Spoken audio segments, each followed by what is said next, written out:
brother? It's time for another episode of Birds with Friends. Just a trio of feathery brethren weathering any season to see the Eagles eating teams like Scrammy's top with cheese. It's Philadelphia. Bo, Sheil, and Zach kicking it cooler than 3 penguins till Zach runs off with his valet keys. He's a real nuanced goose. Pull up a branch, get loose. It's time for some juice on some Birds with Friends. The early bird gets the worm, but prefers getting turned like a turn on some Birds with Friends. Bo, Sheil, and Zach coming at you with stats and things flapping their wings on Birds with Friends.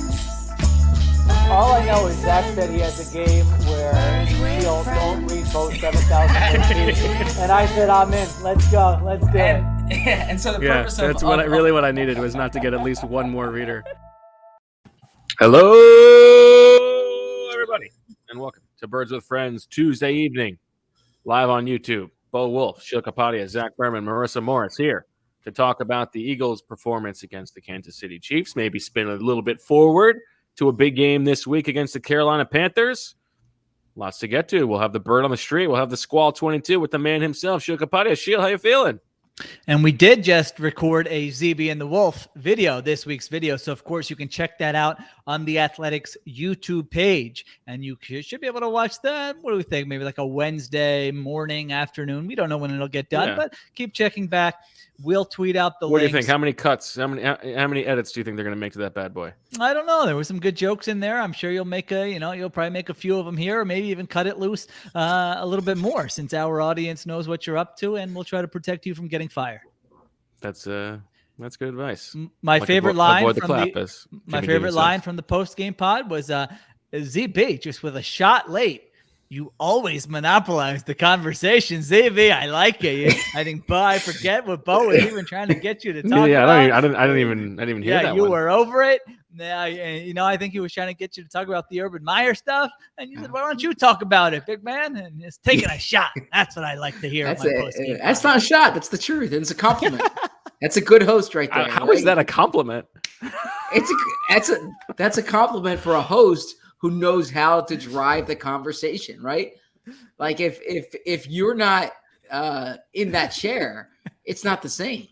You know how to drive the conversation. Now, Zach, did you see that picture the Eagles tweeted of Patrick Mahomes congratulating Jalen Hurts on throwing for more passing yards than him?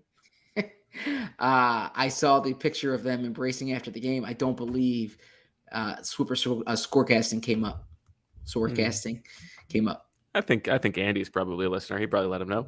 All right. Well, before we get to the Squall 22, which I'm sure is going to tell us a little bit about the offense and probably more about a terrible defense, as you wrote about today, Sheil. Before we do that, let's get to the latest and greatest. Zach, let's send it to the Stone Cold newsman on the scene, Zach Berman, live from the NovaCare complex.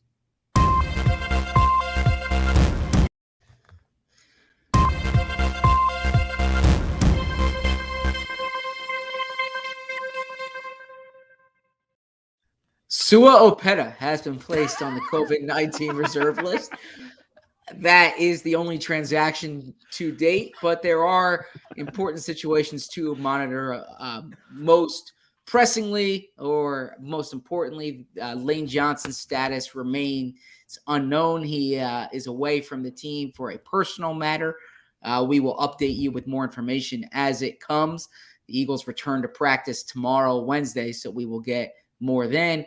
In addition, Jordan Mailata, we will see his status. He had missed the past 2 games, of course, but the Eagles, remember, did not place him on injured reserve. Had they placed him on injured reserve, he would have missed 3 weeks. By not placing him on IR, the Eagles reserved hope that he would return by at least the 3rd week, so we will see what happens this week. Other than that, the Eagles coordinators spoke today.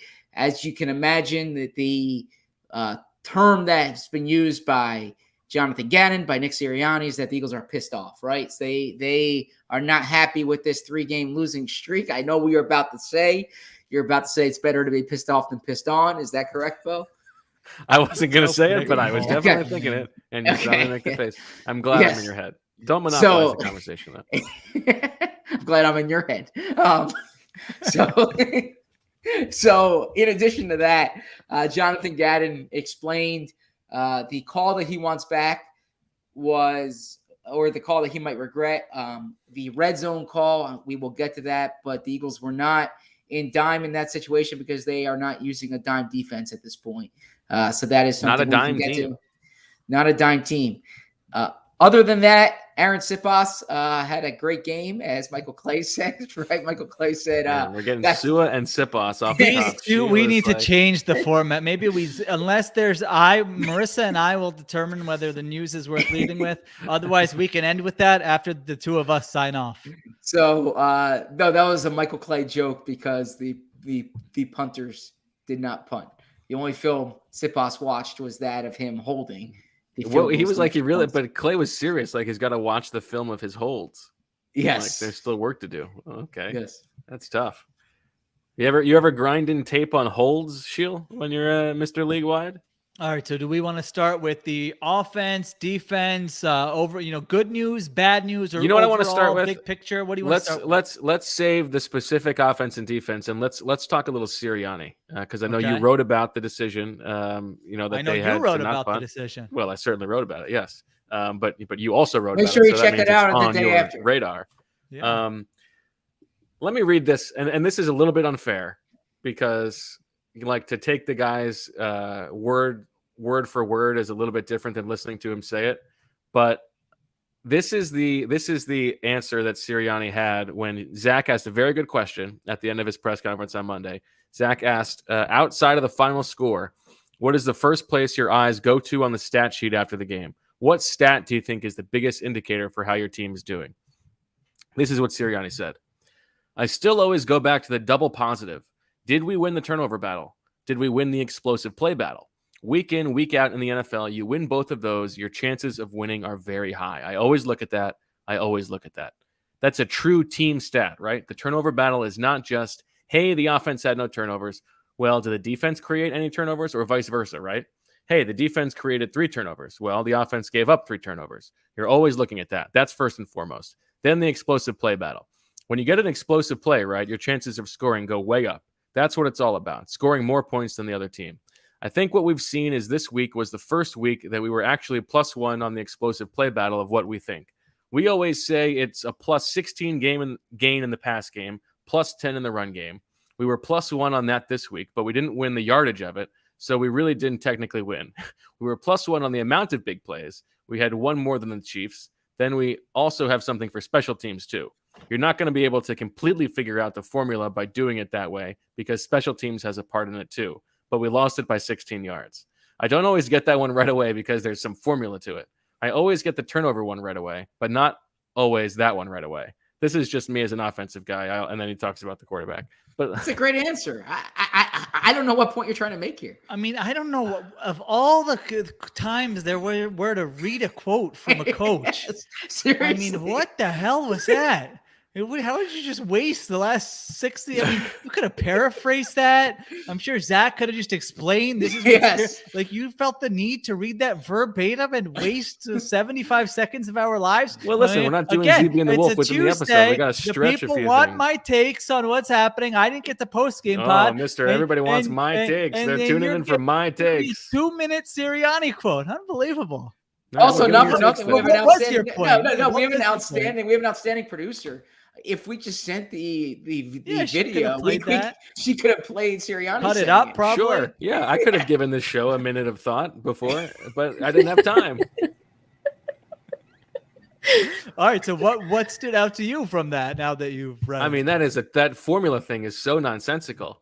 Come on. You've interviewed coaches before. What coach has ever had like an answer to that question where you're like, oh, It was a good question. This Chip Kelly. No, he didn't. What was his? I remember this. He didn't have a good answer. Points He off likes to look at how turnovers. many. That's a Points terrible off. answer. Okay. First of all, there's such a randomness to turnovers that yes. Okay. You know what stat correlates to winning turnovers? Yeah, that's fine. Go ahead. Go run an offense or defense. That's always going to win the turnover battle. Go ahead. Show me. Did Vince Lombardi have it? No, there's a randomness to it. Of course, you want to take care of the ball. You don't want to give away the ball. I mean, you might as well say my favorite stat is who scored more points. I mean, really, you can't coach. You can coach a little bit to it, but like you're not going to be able to control that every game. So no coach ever has a good answer to this. His answer is fine. The explosive play thing is there. At least there are some seeds of truth to that in terms of how you structure your defense, which I'm sure we'll get to. But I'm not What do gonna you care. qualify? Listen, once I as- started as- reading, I couldn't stop. That was, see, trust me, that was that well, apparent. I was that's where not you and I are committed. different. You see, that's where you and I are different because I have that like in my head. I'm like, oh no, what did I just get into? And then I'm like, Well, all right, yeah, but I couldn't. yeah. I couldn't stop. I had to finish it Know out. when to quit. but- Great life but- lesson. But like an honest question because I found this interesting in Sirianni's answer. Sheil, what do you consider an explosive play? Pete Carroll had the same definition as Sirianni. I think in the Okay. league, I think like Mike Sando, when he does explosive plays, goes with that. I think that's sort of a coach thing. I don't know that there's any mathematical reason for it. I mean, I guess I'm old school like ZB and the Wolf on this one. I just usually look at 20 yard plays, how many did you have type thing. So Sirianni goes 16 plus yards for passing, 10 plus yards for the running plays. Actually, Carroll was 16 and 12. That's what Sando is. Yeah, Sando. Okay. And you can check out Mike Sando's breakdown. 17-13 kind of guy. Yeah, I mean, it's arbitrary. You can check out Sando's breakdown on the Athletic news feed. That is in the Athletic app. He has a little update there. What a company man, this guy. Unbelievable. Very proud to be a company man. If Alex, Adam, if you're listening, very proud to be a company man. Outstanding. Speaking of company I mean, man, some we of are us, going to some have of to us were a change little our. closer to on the ground floor, but that's. What was that, Marissa? I was just a listener. Our schedule is changing on Thursday. A heads up. Yes, good point. Because we are all company people. Correct. We will be adjusting our schedule because we have an all hands That's meeting. right. So we made an important point of setting our weekly schedule heading into week 1, so you guys would know when to tune in.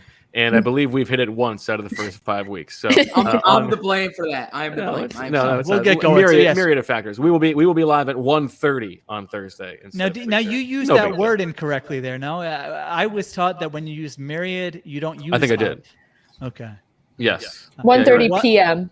1:30 p.m. Eastern time. No, That's important to clarify. 1:30 a.m. for you, please. Yes.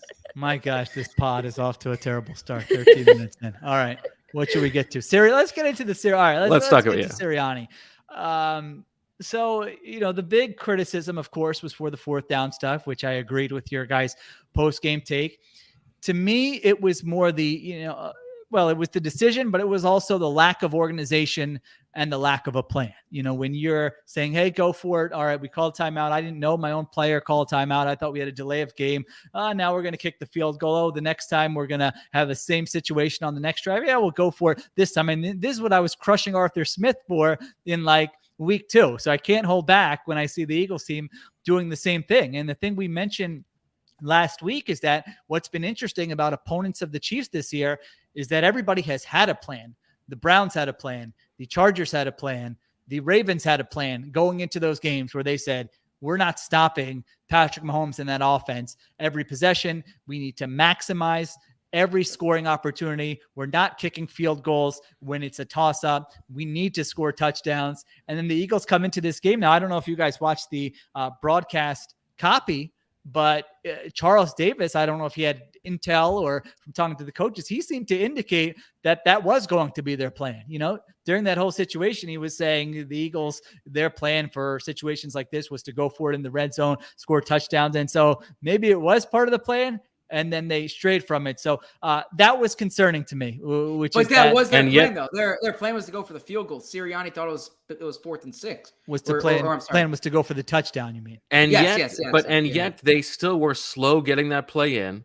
They didn't have that play pre-called, right? They didn't have the personnel ready. Yeah. They didn't have the personnel ready, so they're scrambling to the line. That's why they're not ready to snap the ball on time. Hurts is moving Kenny Gainwell from the right side to the left side. Then he has to call timeout. And then, as you said, I mean, the miscommunication is just so bad. And that's not a bad timeout to call in the first half. Yeah, I mean, how does nobody tell? How does he not know that Hurts called timeout? So he probably saw the flag on the field and thought, yeah. So okay, well, there's no one telling. I think there actually was a referee. My guess, because Sirianni was mad, and when broadcast sees him saying that's bad, I think he was talking about the refs, not the Eagles' process. I think a ref on the sideline told him there was a delay of game. and then he was caught off guard. But still, you got to know what's going on. Yeah, I mean, the whole thing is you need to have a plan going in. It should determine how you're calling your third down play. There are so many things that we've talked about that go into this. And it wasn't just a one-time thing. I mean, this is a couple of weeks now where game management has been a big topic of conversation. It's sort of a conservative approach. And to me, I was wondering, you guys could tell me, is this going overboard with the take, or do you think there's something to this? I mean, I was thinking about this and wondering if this speaks to sort of the disorganization from a bigger picture in the building. It goes to what we wrote about in the spring. We know they're very sensitive to the idea that Howie Roseman and Jeffrey Lurie are interfering with the head coach's decision because of previous regimes, right? So I know going into the season, they're probably thinking, we do not want that to be a storyline. We know that they're very sensitive to the analytics staff being a part of the process and not maybe overstepping their boundaries or forming that relationship where everyone's working together. That has not been a strength of this organization. It's been an adversarial relationship. Again, these are all topics that we've written about on The Athletic that hopefully many of you have read those stories. So it wasn't Sirianni asked this year if he has those Tuesday meetings with Jeffrey Lurie or not? He was asked if he has a weekly meeting with Jeffrey Lurie. He said not like a scheduled one. Lurie's at practice. He talks. The great thing about Lurie, he says, is he's there all the time. They talk to him at practice, but no scheduled weekly meeting. Yeah, so that is interesting to me. They've changed their process there, certainly. Maybe. Or you think he's lying? Yeah, or he doesn't really understand what's going on, or it's 3 games in, they haven't had he should know whether he would know if he's in a meeting, right? I don't know. Maybe Jeffrey's asking him the same questions just in a different way. Okay, that's true, but or maybe it's there was a deliberate thing. We have this meeting, but make sure you don't tell anybody this meeting is occurring because this was a point of contention with the previous staff, right? So, yeah. So it could be that. Yeah, it could be. So now you have a coach who is a first-time coach who's calling plays, who's doing everything else a coach needs to do. And then I guess as Bo was telling me, is relying on Jim Bob Cooter to be in his ear to make these in-game decisions. And the in-game decisions have not been good, but you have others in the organization saying, well, we don't really have a way to, give constructive feedback to how to correct these mistakes. So it perpetuates, because again, this wasn't just this week, it was the week before. I mean, this stuff should have been ironed out going into the game, and it was not. So I wonder if there's if it's just going to continue, and then at some point there's a breaking point or there's a meeting, because we know that Jeffrey Lurie, his preference is to go for this. I mean, I still remember when we first came back 2017, where Jeffrey Lurie has that impromptu meeting with reporters, and it seemed to me like the purpose was, we're going to go for it on a lot of 4th downs. You guys shouldn't crush Doug Peterson about this. This is an organizational decision, whether it works or not. We've looked at the data. We think this gives us an edge. To now go from that to this, I mean, that, when the rest of the league now has gone in the other direction and you're falling behind, it all does not add up to me. It doesn't add up. And what's especially bothersome about it is that it's inconsistent. In week 1, they were aggressive. They went for those 4th downs that they should have gone for. And it was there wasn't much of it. Now Sheil's adjusting his picture. There wasn't much of a question about it. They were prepared to do it. And they went for 2 of those 4th downs. They didn't get either one. And it seemed to me like Sirianni sort of got scared off by that. I mean, you've got your whole life to prepare for being a head coach, right? You should have in your mind, what kind of coach do I want to be? And it's a little bit. Man, do I want to be? Well, to not have the consistency in 4 games is pretty concerning, I think. And as you said, we know that he is empowered to be as aggressive as he wants to be. So this is telling me that he doesn't want to be that aggressive. Yeah, so I think that's more, I don't want to say the issue at play here, but I don't think it's the type of thing where Nick Sirianni's had his whole life to prepare to be a coach and he doesn't know what he wants to do. I think it might be more he wants to follow. He knows what he wants to do, and what he wants to do is follow his gut. Yeah, I think more his natural inclination is to be conservative. And that he knows the people that he works for, and he gets this information in his ear. He has this chart in front of him. And so I think that's more what's at play. You get the impression when you watch the Chargers, for instance, that Brandon Staley was like this is what he wants to do. He wants to be aggressive in all these situations, right? That's how he's going. Not even to a coach. question when they get Not to even- 4th Yeah, and he- 2. I mean, exactly. He's got a great quarterback, but yeah. Yeah, but I think Sirianni My God. might be if it was left up to like if they were like, okay, we don't have any opinions whatsoever. Coach the team how you want to coach the team. I think he would be conservative, and I think the aggressive, the That's aggressive, bizarre. Talking about the a wide aggressive receiver. decisions, the aggressive decisions that you've seen is the chart that he has in front of him, and perhaps even like knowing the people that he works for. Well, and what's extra interesting is, as I tweeted about today, like rectifying the Eagles are in neutral situations the most pass heavy team in the league right now, right? So they're True? I believe so. That's how Hayden Winks had it, and you can check. I know you don't follow me on Twitter, but there's a chart up there. Yeah. And like that is a progressive thing, right? In neutral situations, that's the best way to move the ball, and yet they're not following, the analytical dogma rather on 4th downs. It's weird. It doesn't. The whole picture just doesn't add up. Well, the Colts did, they were pretty aggressive while he was there under Frank Reich and have continued to be. So that, it's not like he just came from somewhere. This shouldn't be a new concept to him. Okay. So the game management stuff, it's an issue. I mean, we're seeing it. It's like a factor in almost every game you watch now. These big decisions, and coaches are becoming more aggressive. The ones who are punting and kicking field goals in these situations, specifically against the Chiefs, I mean, that's really going to stand out. And I mean, to be fair, we have some commenters in the live chat saying that like it's been 4 games. He's not going to be a fully formed coach. We've talked about Lurie saying we were excited about the coach he can become, but still, you had all offseason to think about, what you were gonna be about, and it doesn't seem like from a game management perspective he knows what he wants to be about. All right, why don't we take a little break and then come back and talk about the offense with Dr. Kapadia. There are some activities that are better at home than elsewhere. You like sleeping in your own bed. You can pause movies whenever you want when you watch on your own TV. You can dance like no one is watching. Some things are just better at home sweet home. Peloton delivers a workout experience that you never imagined was possible right in your own home. We can't do everything from home, but with Peloton, you'll have a workout experience like no other without ever leaving your home. What sets Peloton apart is that you can have gym or studio workouts as your home workouts. So you can do it in the privacy of your home, work up that sweat, not have to worry about walking back from the gym. It's perfect in that regard. With the Peloton bike, there's nothing like working out from home.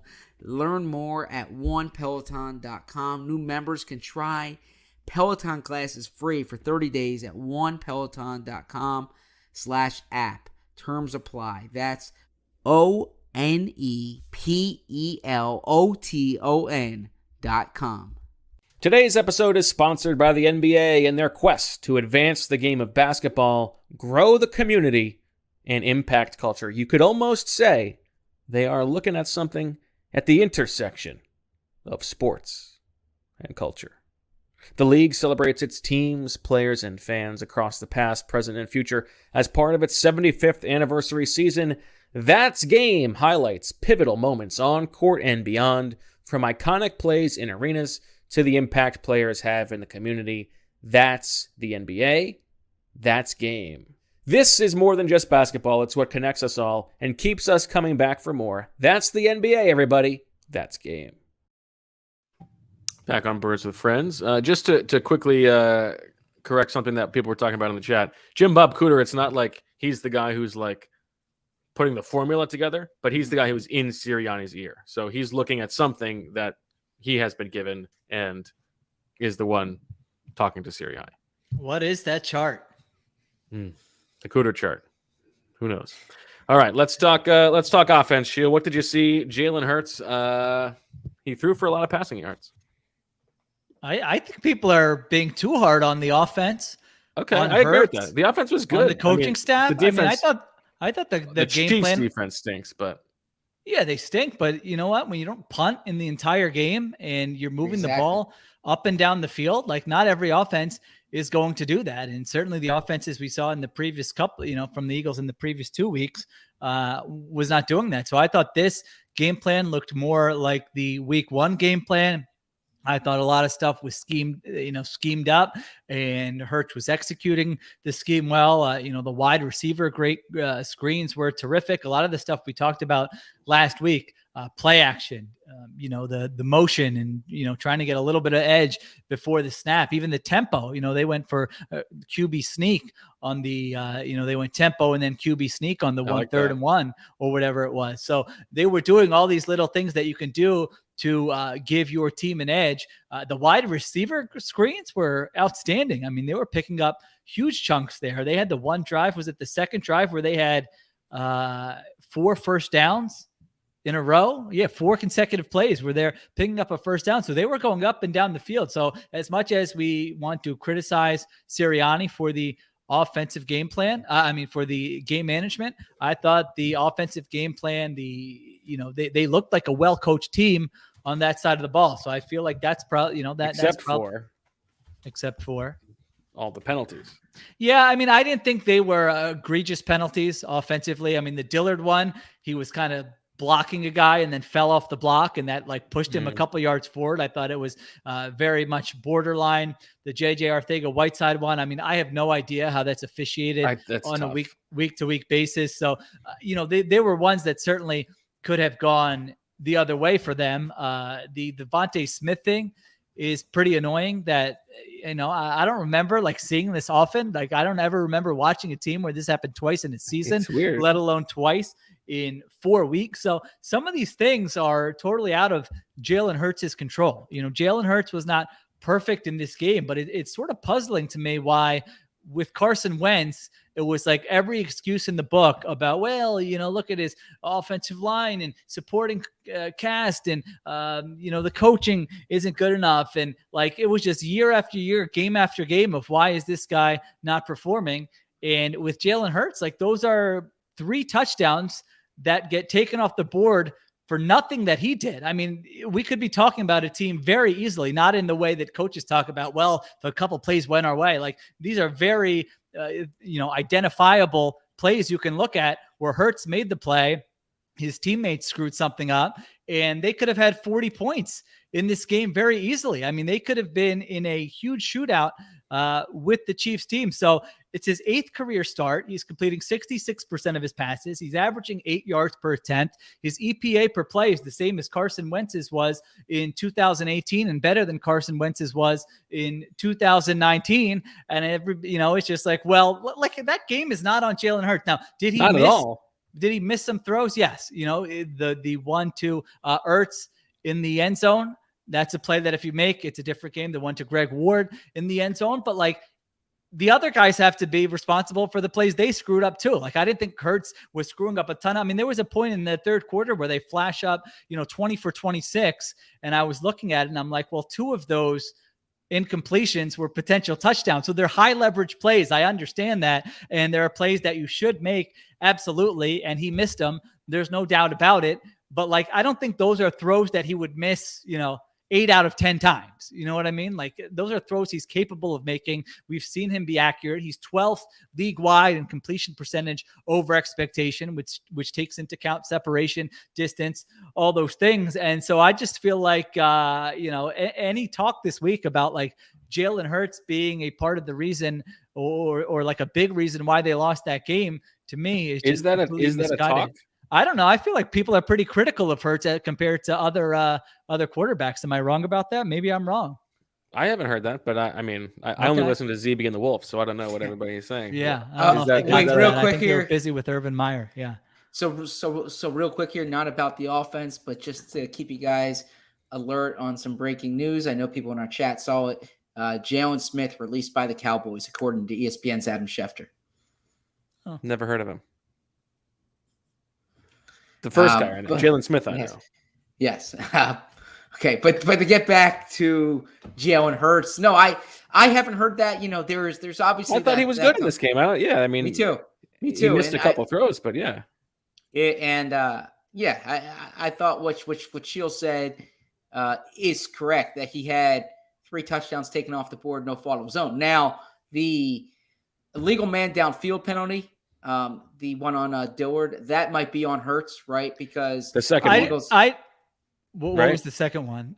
There was a second one that was like a busted RPO that was like he just Not the Goddard touchdown. No. not the touchdown. not the Goddard Yeah. touchdown. Yeah. Okay, yeah. The So, Goddard okay. touchdown, I didn't think he could have gotten. I mean, it just wasn't there earlier. Like I hear what you're saying. On those RPOs when the quarterback holds onto the ball, that's not on the offensive line because they're blocking run all the way. But I thought on the throw to Goddard, like it didn't seem to me like he could have gotten rid of that sooner. I mean, he's not going to every game. There are going to be plays with Hurts where you say, well, he left the pocket a little bit early. Yeah, he didn't see the whole field. He didn't go through all his reads. He didn't cut it loose. Like he's not going to fit the traditional mold of a pocket passer. I don't know that he's ever going to be a great quarterback, but I thought he played pretty well in that game, functioning the offense, and you saw you could move the ball up and down the field with him, and he's established sort of a baseline of competence, I think, that we saw, that we've probably seen in, at least 2 of the 4 games. You could argue maybe 3 of the 4 games.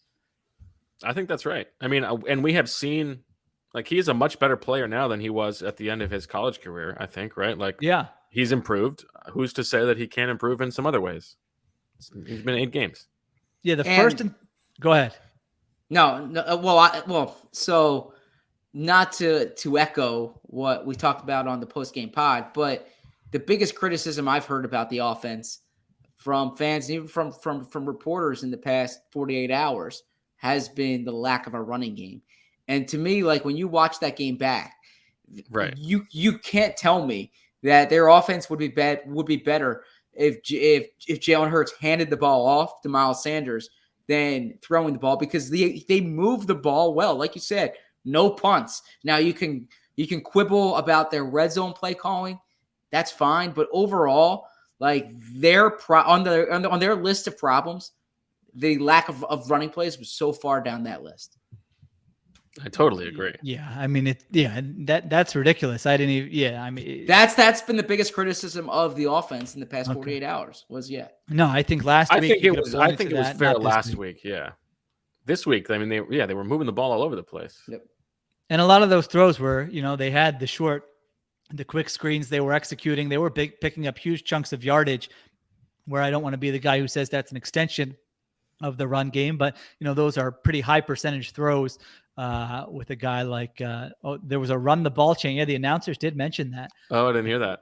That there was, I mean, yeah, unbelievable. I don't get that at all. So, and I saw there was I saw interviews like man on the street interviews outside the stadium afterwards, and it's like, they got to run the ball. They got to run the ball. And then it was, I listened. It's such a weird takeaway from that game in particular. I listened to talk radio the next day, and like, there was this big argument, like, how can you not run the ball when you play against Patrick Mahomes? Like, you're just giving him more chance. No, I mean, they only had 7 possessions, the Chiefs. Yeah. I was going to say, just last week when I was saying you can't really cut out many possessions, they actually did. I mean, 7 possessions are probably that's probably the fewest. I haven't looked this up. I would guess that's the fewest any NFL team has had in a game this season. I mean, you don't have games where you only have 7 possessions the entire time. So they accomplished what you would want to accomplish. Sorry, go ahead.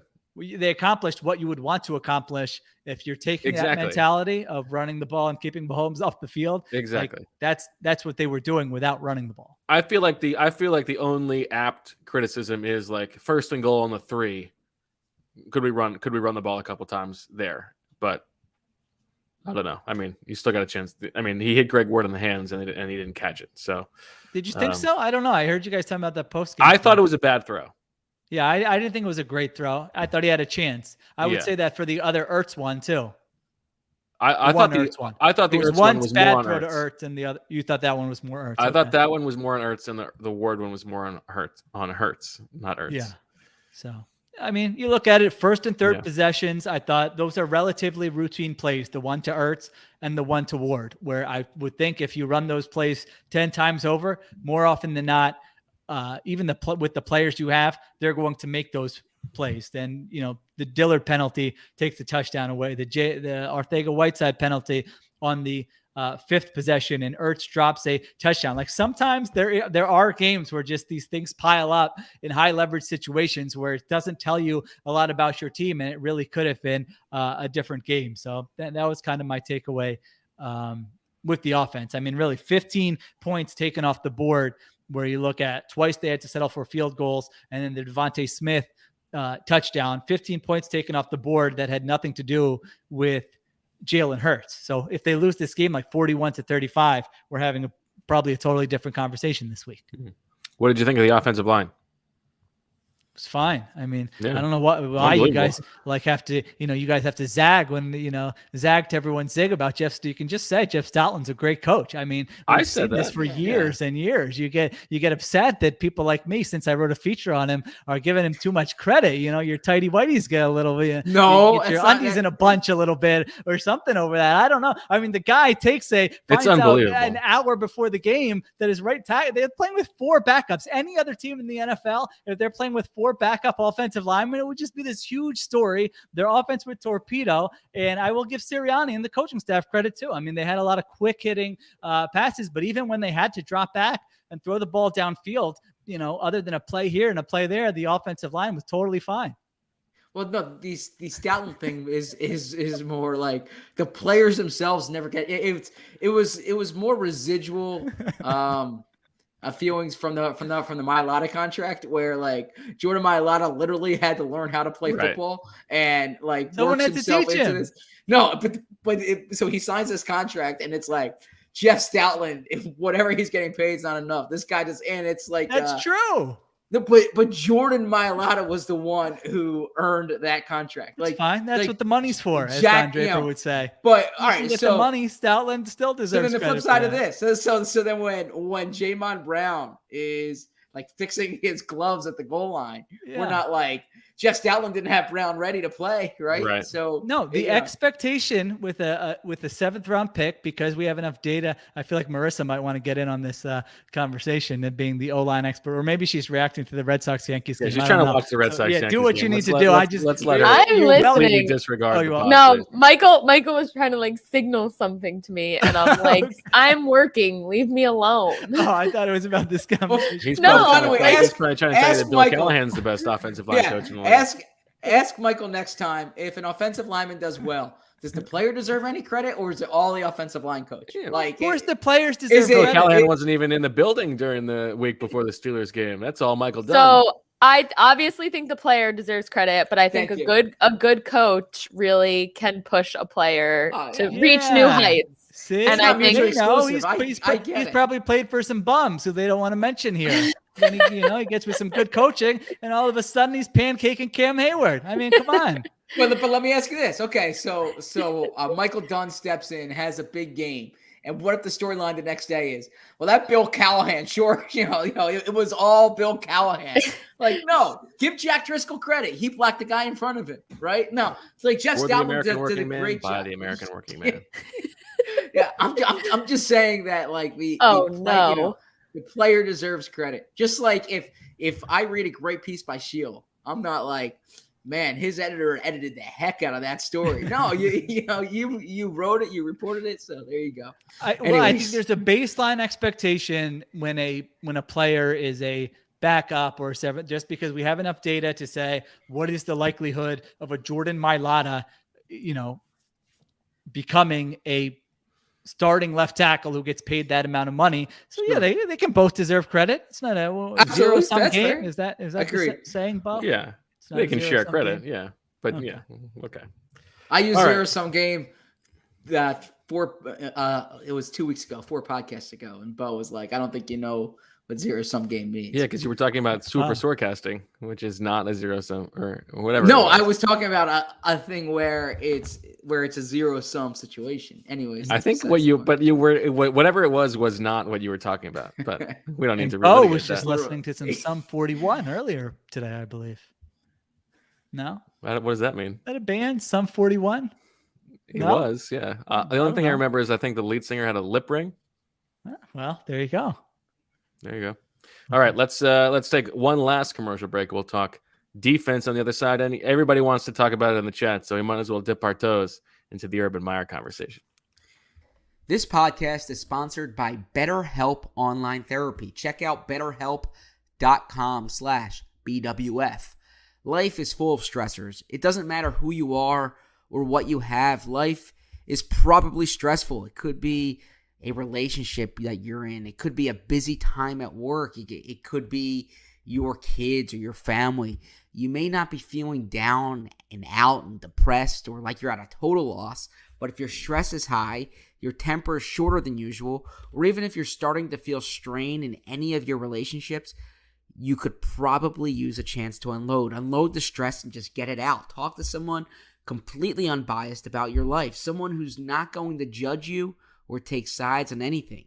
When there are things you can't tell anyone or feel like you can't unload the family or friends and you need to unload it, that's what therapy can be. BetterHelp is customized online therapy that offers video, phone, and even live chat sessions with your therapist, so you don't have to see anyone on camera if you don't want to. It's much more affordable than in-person therapy, and you can start communicating with your therapist in under 48 hours. Unload the stressors and get some unbiased feedback. You'd be pretty surprised at what you might gain from it. See if it's for you. This podcast is sponsored by BetterHelp, and Birds with Friends listeners get 10% off their first month at betterhelp.com/BWF. That's BetterHelp.com/BWF. Look, no one's perfect. Even the best baseball players strike out with bases loaded. The best golfers sometimes three-putt with the tournament on the line.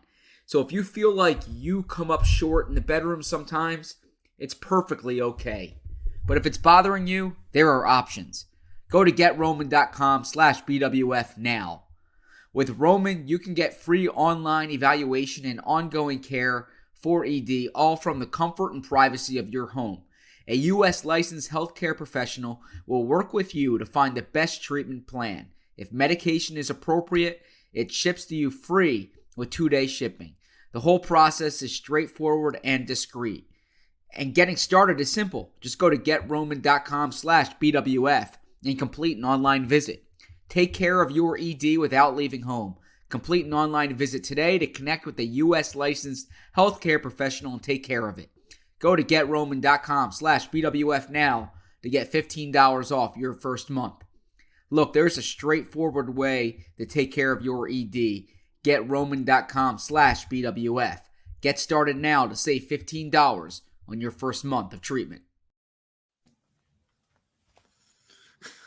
What the hell is happening? All right. I don't know what's going on, but you probably... I know what's going on. I know what's going on. I know what's going on. Bo, I love working with you, man. Don't get fired. I'm just saying. Don't. It's the closest thing I had in my closet to match the outfit. I thought he was wearing an Ohio State. He was. It's like a light. It's like sort of like a orangish color. I'm shocked that you didn't go and like buy one just for that 1 10-second joke. I thought about it. Okay. Context for our audio listeners that Bo just changed his shirt during the commercial break. So and then was squinting into the camera without saying anything. Yeah, trying to look faded, as they say. Okay, we can get to Urban, and thanks for the lead in with the Roman ad. But let's talk defense first. Sheil, boy, one of the worst performances. I guess, as you wrote, the worst performance of the year.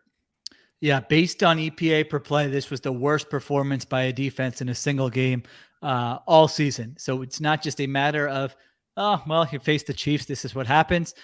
No, you don't. Not every defense allows a touchdown on 6 of 7 possessions against the Kansas City Chiefs.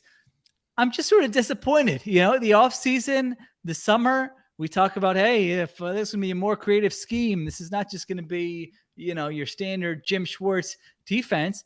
I mean, they have one of the most vanilla defenses in the entire NFL through 4 weeks. And it's like, if you're going to go down to against the Chiefs, that's fine. Show me something different. Was there not like a couple blitz looks, or as the film grinders say, sim pressures where you can mess with their protections a little bit, try to do something different? I mean, Bo's boy, Bill Belichick, if you're watching that game against the Patriots, like they're at least, trying to muddy the picture for the quarterback. Well, both teams lost, but. So I'm wondering if, I don't know. The talent is not great.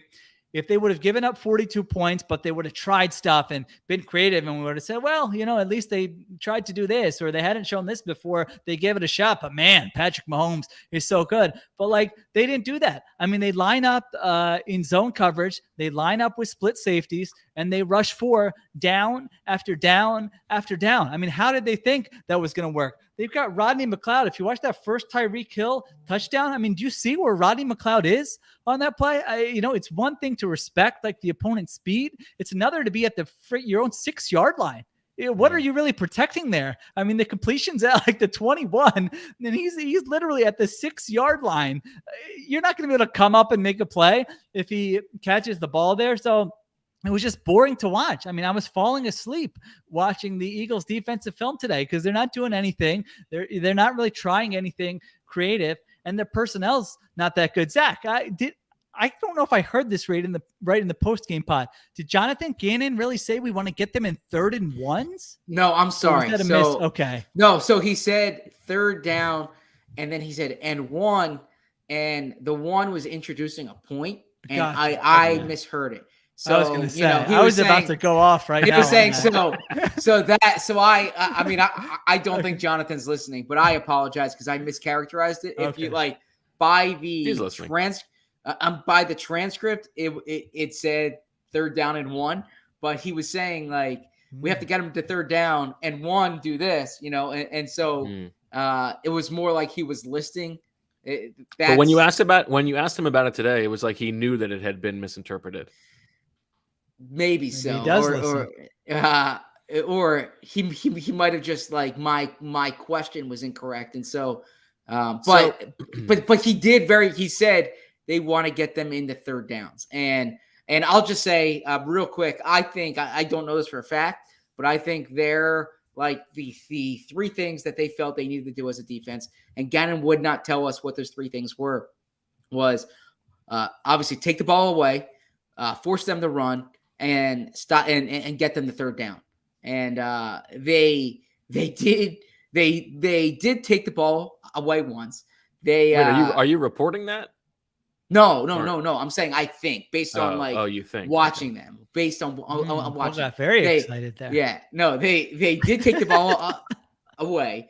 They did force them to run, but they didn't stop them. And they did a good job getting them to 3rd downs. They just couldn't get off the field on 3rd downs, 9 of 10, right? So you got to get off the field on 3rd downs in that situation. But they wanted to force the Chiefs to go on these long drives. They didn't want them to just have the big plays, which seems like an obvious thing. But they couldn't get off the field on 3rd down. I totally agree with what you're saying, Sheil, from a macro perspective. I'm disappointed. I thought we were going to see something much more interesting from this defense, and it has not been interesting at all in this game. You are one stop away from not only taking the lead in this game, do something interesting, throw something against the wall. That said, I am also trying not to overreact to this performance because it was bad. Not everybody's giving up a touchdown to the Chiefs every play, but that offense is awesome. Patrick Mahomes is awesome. Yeah. It's fine. It was probably worse against the Cowboys. Now the Cowboys are, as you have said, a Super Bowl contender too. So that offense is just maybe not just as good, but very good too. So I am extremely interested to see what happens this week against an average offense. Are they doing anything different? But some of the answers today from Gannon were just sort of contradictory, right? He's talking about, he doesn't have a scheme. It's about, putting the players in position to do what they do best, which, is obviously not really the case when that's not true at all. Right. You're asking Fletcher Cox to do something that he's not happy to do, whether or not he's good at it. Darius Slay is playing nothing but zone coverage. That's not what he wants to do. You're playing with 2 linebackers on the field at the exclusion of anything else. Now, Ben Fennell made a good point. Like Gannon said, the thing about we're not a dime team. The teams that are super heavy zone, they don't play dime because it's more about staying in the zones. But like, if you're looking at this defensive roster, I would like to see those teams linebackers though too. I would say. I mean, sure. I just don't like the answer that we're not a dime team. Well, you know, I don't like it either. When you're in the red zone and you have Eric Wilson dropping into zone and he's got to keep up with Tyreek Hill. I don't know. I would rather have your probably worst cornerback at least doing that. You know, maybe there will be a time where you need to play a little more man coverage in a week. I mean, he likes to talk about the Rams. The Rams played the Chiefs and they totally switched up the Chargers. Brandon Staley was with the Rams, now with the Chargers, and Gannon referenced the Rams defense from last year and is friends with Staley. When they played the Chiefs, they totally switched up what they did. Actually, 2 different defenses this year. The Ravens, and to varying degrees of success, it's probably gotten overblown, but they tried something. The Ravens are a man-heavy team, blitz-heavy team, and they faced the Chiefs and said, all right, if we do that, we have to do something different. The Chargers are a zone-heavy team. They faced the Chiefs and said, well, let's do something different this week. If we do what we always do against them, we're probably going to get torched.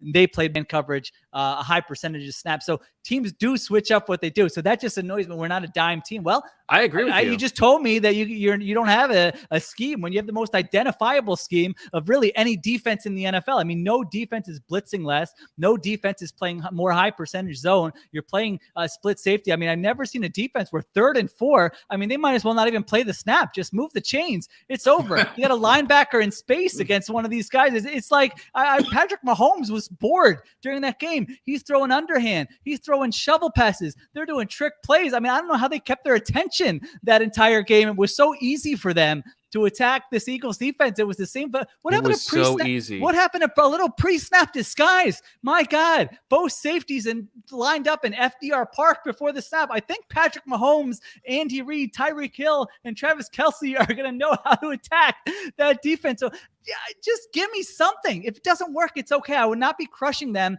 if they tried something, it didn't work, and the Chiefs scored 49 instead of 42. But the way they approached it just, I don't know. For some reason, it annoyed me. And there is a personnel aspect to this. I mean, I haven't seen, I would suggest going to Brandon Thorne. I don't know if you guys watched this film breakdown or not. Yeah, he is like the O-line guru. I know Marissa can vouch for that too. Brandon Thorne's bona fides. I think he had a nice piece on Michael Dunn, I believe, right after last year's playoff game. He watched the line play, and you should see this breakdown he has of Trey. When did Trey Smith get drafted, Bo? He was your 6th boy, round. right? He's my guy. 6th round. Now, I have not. It's a little misleading. It's a little Okay. misleading. He was like a top 50 talent who went in the 6th round because of a heart issue. But yes. Okay. I have not seen Fletcher Cox get pushed around like this, I think, in his tenure as an Eagle. I mean, you don't see Fletcher Cox on the ground multiple times dominated during a game, and you did see that in this game. So Fletcher Cox, a complete non-factor in this game. Derek Barnett, I mean, I don't know what happened to this guy or what is going on with him. A complete non-factor in this game. And so except for the one time he loses contain on 3rd and 12. Correct. He had a couple penalties, which I'm sure Zach would like to get to there for sure. But yeah, there are snaps when you look at Ryan Kerrigan. I mean, talk about not having a motor. You know, like we've been groomed under Andy Reid and even Jim Schwartz, the fastball, the motor. I mean, this is the opposite of that. It looks like he's moving in slow motion on some of these plays. I mean, no energy, though, right? No juice at all. Yeah. I mean, listen, I'm sure he gets a little email every week, probably a little direct deposit. He might be walking into Gannon's office tomorrow demanding that he start. Maybe he'll say that's the only way I'm going to try. I mean, I'm not even questioning effort. Like this might, again, the league probably might have spoke on him. So yeah, you look at some of these plays. Eric Wilson, let me know when he gets off a block for the first time this season. He's I don't think that's happened once in the run game. So the personnel is misaligned. The scheme is misaligned. Don't tell me that you don't have a scheme. If you didn't have a scheme and wanted to just put the players in the best position to succeed, you would probably just run the scheme you had last year under Jim Schwartz. I mean, that's what the players were really drafted for. So I'm not crushing them, I guess I am crushing them, but I'm not like, run everybody out of town. Maybe it will improve. Personnel is an issue. It was just disappointing beyond the fact that you're facing the Kansas City Chiefs. And I think to your point, you pretty much covered it all, but there's no way to look at like the defensive personnel is bad. Like it is a roster problem in addition to whatever's going, more so than whatever's going on coaching wise.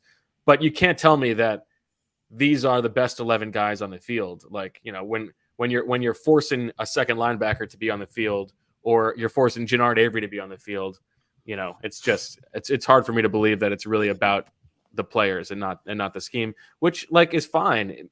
Maybe this is just, I've got this scheme I want to play. I need the guys. It's going to take some time for them to perfect it, but it doesn't even seem like it's like a complicated thing. It's like, it's so vanilla.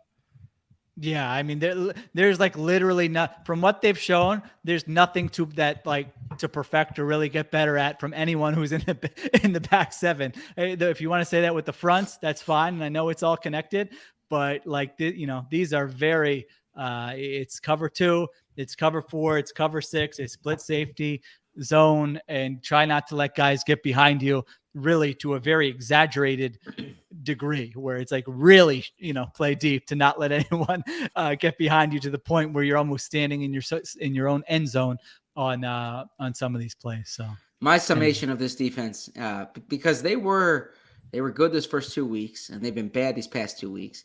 And it's basically like, if their pass rush is not dominating, I'm not even saying winning, if their pass rush is not dominating, it's going to be a long day for that defense. Like the entire defense, the entire success of the defense seems to be, can they just make life miserable for the opposing quarterback?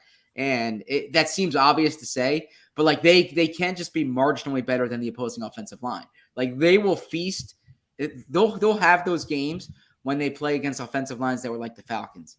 But when you give the quarterback any time against them, it's going to be a long day against this defense, in my opinion. And it's also a reminder of in the run game, how much they miss Brandon Graham. I mean, sure, yeah, it's hard to overstate. But yeah, I think you're right. It's also maybe a more in-depth conversation for another time about the Eagles, who have been so focused on building from the line out, hiring a defensive coordinator with a defensive background, who is probably thinking of things from the back in, and whether that's the right match. Maybe. I mean, I don't know. Like the way they're playing, it should still be, invest in the defensive line. It's not like they're saying, hey, we need to shut down man corner here. So that's where we should invest. So I don't know. I mean, I feel like you emptied the chamber here, but is there anything else you'd like to? Yeah, I mean, I probably may have gone a little overboard, but I don't know. I was just really annoyed watching their. It is annoying defense. It's frustrating to watch. It's a bore. So it was also it was this is the only we never got to see Patrick Mahomes play in person until this game. Maybe won't get to do it. Barely again had to do anything. Games. I know, beautiful throw. Awesome. That was nice down the right sideline to Tyreek Hill over Steven Nelson, which was pretty good coverage. Yeah, I mean, he was great, but I was hoping to see something a little more special, and they didn't even ask him to do anything special. Yeah. It was so easy for him. My friend Beaner was at the game, and I thought this was hilarious. He said that there was an Eagles fan behind him when the one touchdown was unfolding, yelling, "Kelsey's confused! Kelsey's confused!" on the play where Kelsey was intentionally being confused. So, that's funny. Yeah, I wish I could have gotten that one on. That's good. Now I know you guys were talking some college football during the post-game pod. In my multiple TV setup here that I have flex on the college football Saturdays, I'll tell you what, when Liberty is playing on one of those, you love a Liberty. They're getting one of those Everything screens about them. With Malik Willis. ZB, I don't know if you've gotten a chance that they're not on. They played against Syracuse. They played against Syracuse. They did. And they lost, and they didn't look good there. But I thought even in that game, you could see the little flashes that got me excited. Like compared to any of these other quarterbacks that I've seen, at least coming out, Willis is the guy. I mean, nice touch on the deep ball. I like his body language with teammates and opponents. He of course can run the ball. He's a dual threat guy. So for those of you Eagles fans who are already ready to kind of look ahead to draft, or if you're done with Jalen Hurts or whatever, find those Liberty games to get you excited. Yeah, on Saturday. It's funny you say that. I was looking forward to watching Matt Corral. I hope I'm pronouncing it correctly, the Ole Miss quarterback. And because he was lighting it up those first 3 weeks, and he plays against Alabama, and it's You know how Urban Meyer, Urban Meyer was caught saying to Vic Fangio or Vic Fangio that it's Alabama every week. Like you see the difference when you play against Alabama and Georgia than every other team. Like, excuse me, it looked like JV against varsity out there. Yeah, Bo was ripping you for that on the post-game pod. See, I listened to the whole thing. Thank you. Okay, well, you brought him up with the Alabama thing. Should we talk a little Urban? Do you want to defend your initial stance, Zach, that he was going to be good?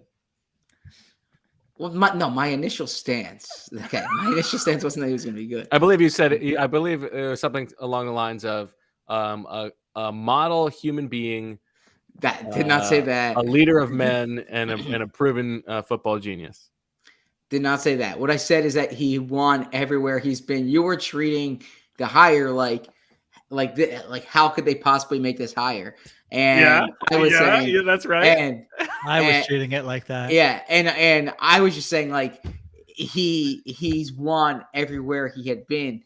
The NFL had been, there had been smart NFL people who've been very intrigued by Urban Meyer for a number of years. Smart, and I don't know if I would agree with that. Now that said, this is like an abject disaster. Right, there is this, but it's exactly what we thought was going to happen. Everything, I'll give credit to Lindsey Jones and Andy Staples. Brought the fire. Both of them wrote very good pieces. Like it shows just this has been a disaster, and not just that. Watching his teams play, there's there's nothing distinctive about the way they play either. Right, like I don't know what he's bringing from a schematic perspective. From a culture perspective, it has been a disaster, clearly. And, I just can't get over the fact accountability. What they have, what's happened this past weekend, like are we calling it the incident? But what was caught on video aside, just the lack of judgment from the time he doesn't get onto the plane. It is so weird that you couldn't get on the plane and then fly back to see the Greyhounds in Jacksonville. You don't have your own. You get but the absolute baseline for a coach is to review the film the next day, right? like the absolute baseline you're supposed to do is just watch the film the next day. Like it is staggering to me. I would understand. It's exactly what I said was going to happen, though. Like players. I was in on that too, Bo. Don't leave me out of that. You went, but I don't think you went quite so far. Wait, this was exactly a terrible hire. I think I'm on record. So you thought that he was going to be caught on video? I did in week 4 of the NFL I did. season? I actually. It's crazy. It's crazy because as much as I was hammering it the whole time, even I am like yes. the quickness of the timeline, like the speed run that he's doing for disgracing himself in the NFL is even a little bit quicker than I thought. I said all along I didn't think he was going to make it through the season, and I'm like I maybe undersold it. The efficiency is probably something to marvel at. I mean, so we're 4 weeks in. We've already had. He's 9 months in and 4 weeks into the season, and if you want a little more colorful discussion of this, tune in to ZB and the Wolf. But, he had the hiring the strength coach and then the strength coach resigning. It's like his first hire. I mean, he had there's reports of USC. They have to put out a statement where he says he's committed to the organization after 1 game. You've got a video after the 4th game. The team is 0-4. You had the Tebow thing. I mean, it's really the quarterback competition with Minshew. His first round pick. Then you trade Minshew. Round.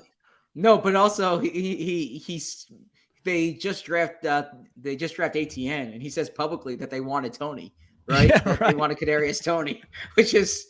But I just want to. I'm looking at the chat here. I wasn't like all about this hire. My only point, and this you was were a point you were trying to balance out the scale. No, my point, and Andy Staples said this. Like he's had a track he's had a track record of bad things happening where he's been, but he's won every. So it's always been like, how much are you willing to tolerate because he wins, right? And he's won at like a historic level. He is one of the great college football coaches ever. but he's 0-4 He's a right bad now. guy with an unbelievably inflated ego who thinks that he can do anything, and everybody else is a moron. I do like this take from Robin. You know, maybe Urban just thought, well, the all 22 on Game Pass doesn't load right after the game anyway. Wait a couple days anyway, so he thought he had some time, you know, before that came in. And he figured those cell phone videos would be going on Game Pass too. He'd have it; they wouldn't go through. I mean, and then the explanation was just cringeworthy. You know, like then the Michael Silver had the report that basically the entire team. Buddy needed a night out. Buddy deserved a night out. Urban explains it. They all start laughing right afterwards. So yeah, I don't know if he's going to make it to like Halloween. I mean, there's no chance that this is going to succeed. We knew that right away. The Jaguars are. It's good for Trevor Lawrence, though, right? Like, it's good. Yeah, it is. Why did He's Trevor going Lawrence to get out of there like- quickly. Yes. Although that organization is so bad that who knows who they're going to hire after this. I mean, as I said, I think I said this at the time, or certainly before the season, like they should have just gone with the most boring, competent head coach GM combo you can find. Just get some stability in place with the guy. See if you can make it work.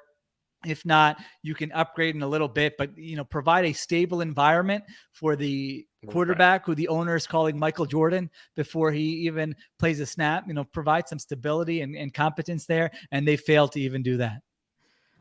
The problem with part of the problem is that I'm sorry. The part of the problem is in the NFL, everybody pays the players, so one of his advantages is sort of cut off. Go ahead. Why did Trevor Lawrence had to catch a stray in that press conference, right? Like, did you see? Yes, that was funny. Trevor Lawrence, Trevor Lawrence goes to Vegas for his bachelor party. Very responsibly, right? Yeah, and Urban Meyer's basically like equating it to Urban Meyer going out to a bar in Columbus. It's like I told Travis before he went to Vegas, this kind of stuff happens. Classic leadership. This guy who taught a college course on leadership. You are a grandfather.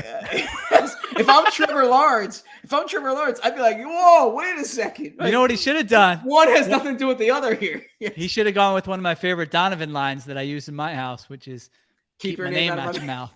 Yeah. I said, if my wife, all right, don't do this unless you want your marriage to end. But when my wife says something like, "Oh, I was telling my friend about Zebra and the Wolf," I'll just go keep my name at your mouth. That's good. I like that. I don't recommend it. Oh man, it's really good. It's crazy. It's a fun subplot. All right, let's let Marissa get to baseball. What's the score? It ain't good. Oh, okay. Is it a blowout? We could 3-0. We could record another 8 hours and that game would still be going. Yeah. Hopefully the Yanks will just rally. They like to come back. Yeah, there's plenty of time. Fingers Red crossed. Sox have a bad bullpen. So one real quick thing I just wanted to bring up, and I guess we can get to this on Thursday, but as I was kind of brainstorming stories for the week, there's this fascinating alternative history or alternative universe, if you will. If the Eagles take Jeremy Chin in the second round last year, what's going on in this game Sunday, right? Like, who's the quarterback for the Eagles number one? Okay, who's the coach for the Eagles number two? Is the defense significantly different? Like, it's one of those sliding doors moments that if you believe the Jalen Hurts pick contributed or like significantly led to what happened, then had they taken Jeremy Chin, you just wonder how Eagles history would have been different. I think Wentz is still gone. I don't think it. Okay. You think so? Yeah, it was so what? You think Hurts made him suck that bad? No, I don't. I think he would have still sucked last year, but I don't think the relationship would have soured so much. Like I don't think Wentz would have given up like he did. Oh, okay. He still would have thought, all right, I'm the guy. We had a terrible season. Let's run it back. Yeah, and I mean, maybe. it would have been tough to watch. You might be right. Yeah, I still think he would be just Wentz as bad, would still but be maybe here. he would still be here. And I feel like I think Doug might still be here too. I mean, the offense would have stunk. But no, Doug would be gone. I mean, it took a week to fire Doug. And that was part of it was because of the acrimony with Carson, right? Like I don't know. I feel like they might have run it back one more time. And is Chin like this building block defensive player here? I mean, I think he's so. a very good I think player. he's a talented guy. Yeah, I think he would be. So it's fascinating. And I mean, think about it. Like, if they win 2 more games last year, they're like, they're playing that Week 17 game for. If they win one more game, they're playing for the division in that last game. Yeah. I think they probably talked themselves into one more ride. It's a good hypothetical. I often think about Zach's comment after the Hurts pick, where I thought you made the good point that this, you were saying how other teams didn't view Hurts as like QB needy teams, and the team I keep thinking of that I think we said during the draft weekend, they probably should have taken Hurts. The Pittsburgh Steelers. Yes. I mean, if they are getting Jalen Hurts competent level play right now, they are a different team now. They are a different team for the future. I mean, that's an organization that could build up their defense. They would be running the ball. He wouldn't be turning it over. He would probably be fun. He'd probably be pretty fun combined with Mike Tomlin in that scheme. Like his career would be way different. I think he would be getting a lot of buzz right now. But I guess that's a good one. They did not want to do it there, but now they have no plan at quarterback. Who did they take in the second round? They took Chase Claypool. They took Chase Claypool in the second round. Oh, was that the? Oh, okay, all right. Yeah, well, and they did not have a first round. Maybe you can't crush him for that. Okay, because of Fitzpatrick. Yeah. Got it. Okay, good sliding doors. Yeah, thing to think about. All right. Once again, 1:30 on Thursday for the live Birds with Friends that will preview Sunday's game against the Panthers. A huge game. I mean, we talked about Sirianni at the top. We don't have to get into this, but I feel like if they lose this game, there's a chance they're 1-6, and we're thinking about, is there a chance that he doesn't make it to 2022? I don't think I agree with that. Okay. Well, save it for Thursday. The Athletic YouTube page, ZB and the Wolf. Check it Wednesday. Watch the video. Comment. Give it thumbs up. Send it to your friends. Open multiple browsers, devices, neighbors, break into their houses, steal their devices, open it up, give it a thumbs up. If the alarm's going off, leave the device there, run out. Don't get arrested, but you get the idea. I think you covered all the bases. If you see a kid walking down the street with an iPhone, smack it out of his hands, his or her hands, grab it quickly, go to YouTube, The Athletic, give it a thumbs up. All right, that's all. Ask them if they've heard about Urban, and then go on with your day. All right, so for Sheil, Zach, and Marissa, I'm Bo. Thanks for listening. We'll talk to you on Thursday. And as always, we love you.